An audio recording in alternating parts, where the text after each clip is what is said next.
তো ভাত বসিয়ে দিয়েছি, আর এদিকে ডাল সিদ্ধ হয়ে যাচ্ছে, সিদ্ধ হচ্ছে আর কি, হয় না, দেরি আছে। আর এদিকে মাছ বেশ করে রেখেছি ফ্রিজ থেকে, আম ডাল করবো, আম কেটে রেখেছি। আর এদিকে মাছের জন্য এগুলো কেটে রেখেছি, এদিকে আলু দিয়ে ডাটা দিয়ে মাছ করবো, আর শসা টমেটো রয়েছে। আর কী করবো বুঝতে পারছি না, ডাল বসিয়েছি, আম ডাল করবো, মাছটা করবো বললাম ডাটা দিয়ে। আর পটল আছে, উচ্ছে আছে, ভাবছি কী ভাজবো, পটল ভাজবো না উচ্ছে ভাজবো।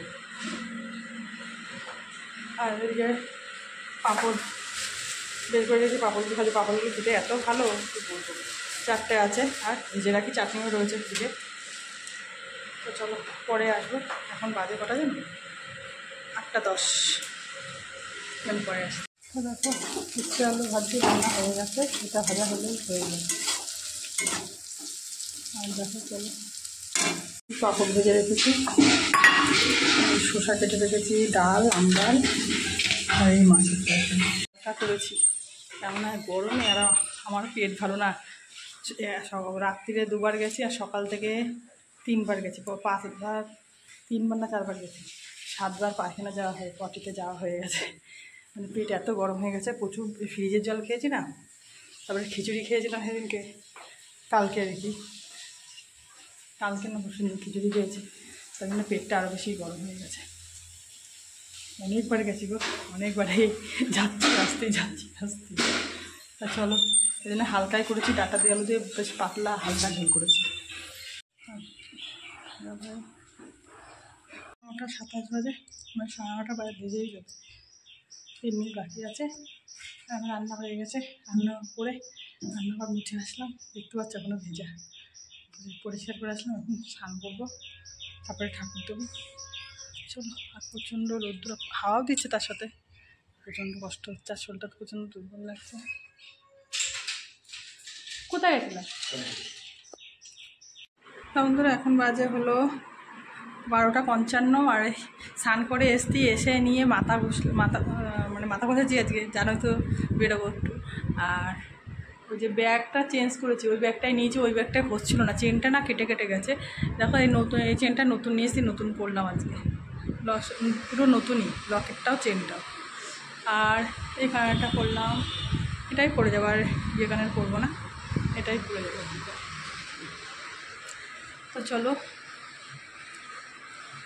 পরে আসছি, খাওয়া দাওয়া করবো, 3:30 ট্রেনটা ধরবো আমাদের ঠাকুরনগর থেকে, আর ওখান থেকে বনগাঁ থেকে 4:30 ট্রেনটা ধরবো। ধরো ওই রানাঘাটে গিয়ে প্রচুর ট্রেন, আমাদের লাইনে গিয়ে শিয়ালদার ট্রেন, প্রচুর ট্রেন। তো চলো রেডি, মানে তারপরে পায়খানাও মানে পটিও হয়েই চলেছে। তোমার দাদাভাই ফোন করে বলছে, তুমি এই অবস্থায় রাস্তায় বেরোবা কী করে, রাস্তায় যদি পাই তুমি কী করবা? আমি বলছি ওষুধ তো খেয়েছি, দেখি কী হয়, আর তোমার দাদাকে বললাম আর একটু ওষুধ আনতে, কড়া ওষুধ আনলে যেন খেয়ে কমে যায়।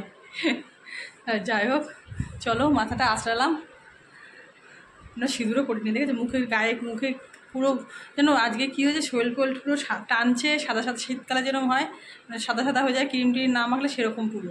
তো এখন শরীরের হাত পায়ে ক্রিম মাখতেই হবে, না মাখলে নয়। আর দেখো নেল পলিশটা আবার এই কালারটাই পরেছি, আবার পরলাম, আর নখগুলো তো সব ভেঙে আর নেই, এটা ভেঙে গেছে, তারপরে সবই ছোটো হয়ে গেছে, তারপরে এটা বড়ো ছিল সব থেকে, এটা কেটে ছোটো করে ফেলেছে, মানে বাজে লাগছে দেখতে। তা চলো পরে আসছি। 2:55 বাজে, আর আমি রেডি হয়ে নিয়েছি, আর তোমার দাদাভাই রেডি হয়েছে, তোমার দাদাভাই আমাকে বনগাঁ থেকে তুলে দিতে যাবে, বনগাঁ থেকে রানাঘাট লোকালে তুলে দেবে আর কি।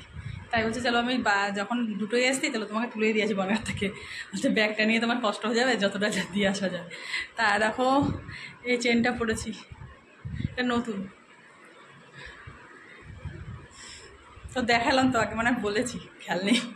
আর এই ড্রেসটা পরেছি, এই ড্রেসটা পরে তো ভিডিও করেছিলাম, দেখেছোই, নতুন ড্রেস ছিল, তা সেদিকে পরে ভিডিও করেছিলাম। এটা পরেছি আজকে, এই প্যান্ট দিয়ে পরেছি। চলো রেডি হয়ে নিয়েছি, আর সঙ্গে থাকো, পরে আসছি। আর তোমার ভাই রেডি হয়ে নিচ্ছে, তোমার দাদা রেডি হলেই বেরোবো, কারণ 3টে বাজে, 3:30 সময় ট্রেন, অবশ্য এখান থেকে 3:20 নাগাদ বেরোলে যাচ্ছ, আর টিকিট কাটতে হবে, তো তাই জন্য একটু আগেই যাবো। তা চলো, আর কেমন লাগছে বলেও কমেন্টে। একটু সেজেছি, একটু কাজল করেছি, টিপ করেছি, সিঁদুর করেছি, আর লিপস্টিক দিয়েছি, লাগছে। তো চলো পরে আসছি। তো বন্ধুরা দেখো বেরিয়ে যাচ্ছি, এখন 3:05 বাজে, কারণ গিয়ে টিকিট কাটতে হবে, আবার গেটে দাঁড়াবো, আবার ভ্যানের ব্যাপারও থাকে। দিয়ে দিয়েছি, হ্যাঁ দিয়েছি। জুতো তা দেখো বেরিয়ে গেছি, গেটে তালা দেওয়া হয়ে গেছে। নাম না, চলো যাই রাস্তায়, আমাদের বাড়ির গলি। তো এখন দাঁড়াতে হবে হয়তো ভ্যানের জন্যে। দেখো দাঁড়িয়ে রয়েছি দুজনে, আর কিছু পাচ্ছি না, আর এত রোদ্দুরের তাপ কি বলবো তোমাদের, যেরকম গরম সেরকম রোদ্দুর। তা দেখো আমরা চলে এসেছি ঠাকুরনগর স্টেশনে, এসে বসে রয়েছি। ট্রেন ঢুকবে হলো 3:20 দিয়ে। দেখো বনগাঁও চলে এসেছি, বনগাঁও এসে বসে রয়েছে ওই পাশে, ওই ট্রেনটায় এসেছি আমরা। আর ওই ট্রেনটা তোমার দাদাভাই আবার রিটার্ন করবে, তাই তোমার দাদাভাই চলে গেছে, আমাকে বসিয়ে রেখে আমার তোমার দাদাভাইয়ের ট্রেনের টাইম হয়ে গেছিলো, তাই বলছে আমি তাহলে চলে যাই। তারপরেও তোমার দাদাভাই ট্রেন মানে ছাড়ার কথা তাড়াতাড়ি ছিল, কিন্তু দেরিতেই ছেড়েছে। মানে ওই রানাঘাট লোকাল উঠেছি রানাঘাট লোকাল ট্রেনে, তারপরে ট্রেন ছেড়েছে। এই দেখো তোমার দাদাভাই দেখো বসে রয়েছে, আমাকে ডাকছে ওসীমা, আমি তো খেয়াল করিনি, আমি তো মুখে বসেছি। তো বলছে ওসীমা, তাই তোমাদের সাথে আবার শেয়ার করলাম। দেখি তোমরা দাদাভাই ওখানে বসে রয়েছে, আমি এখানে, তোমার দাদাভাই অন্য পথ, আমি অন্য পথ, দুজন দুই পথে যাবো এখন। তা চলো। আর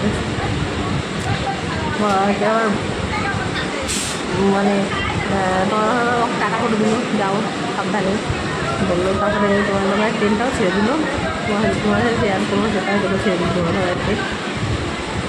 মানে ছেড়ে দিয়েছে বলতে ছাড়েনি, আমরা ছেড়েছিল আবার করে দিয়েছে, ছেড়ে দিয়েছে। তোমার আবার জানলার পাশে থেকে নিয়ে, তারপরে আমি আবার বসে পড়লাম। এই তোমার দাদাভাই ট্রেনটা চলে গেলো, আমার ট্রেনটা এখনো ছাড়িনি। আর সেই জন্য বসে রয়েছি। আমার ট্রেনটা 4:30 টাইম ছাড়া, কিন্তু দেরি করে ছেড়েছে। দেরি করে ছাড়াও তো আমরা খুব তাড়াতাড়ি পৌঁছে গেছি, জানো না, মানে যেরকম ইয়েদের দাঁড়ায়, মানে মাঝেরঘাটে না অনেকক্ষণ দাঁড়ায়, ওখানে তো ক্রসিং হয়, তাই জন্য ওখানে 10-15 মিনিট 2 মিনিট দাঁড়ায়। কিন্তু এবার দাঁড়ায়নি, ট্রেনটা দাঁড়ায়নি বলে আমাদের খুব তাড়াতাড়ি আমরা রানাঘাট চলে গেছিলাম। আর দেখো রানাঘাটে চলে এসেছি, এসে বন্ধু শেয়ার করলাম রানাঘাটে। এটা আমি ভাবছিলাম এই ট্রেনটা যাবে নাকি শিয়ালদা, তা বললো না এটা যাবে না, এটা গেটে যাবে। তাই আমি আবার সিঁড়ি দিয়ে ওই পারে দেখি রানাঘাট লোকাল দাঁড়িয়ে আছে, তাই রানাঘাট লোকাল ধরবো বলে ওই পারে যেতে গেলাম দিদি। তাই তোমার সাথে আবার এটা শেয়ার করলাম। তো চলো, ট্রেন ধরেই খুব তাড়া আছে, আর প্রচণ্ড সিঁড়িতে যেতে মানে আমার মনে হয় আধা ঘন্টার মতন লেগে যাবে। তাড়াতাড়ি গেছি, ঠেলে টুলে গেছি, ট্রেন ধরতে হবে। এরকম চাকদায় নেমে গেছি, রানাঘাট চাকদায় নেমে গেছি, এবার বসে রয়েছি। দুদিন মেয়ে আসবে, দুদিন মেয়ে কিছু কেনাকাটা করবে, তারপরে একসাথে বাড়ি যাবো। তোমাকে তুমি যখন এসতো বসো, একসাথে বাড়ি যাবো। তার আবার ব্যাগটা এক দোকানে রেখে তারপরে ও কেনাকাটা করেছে।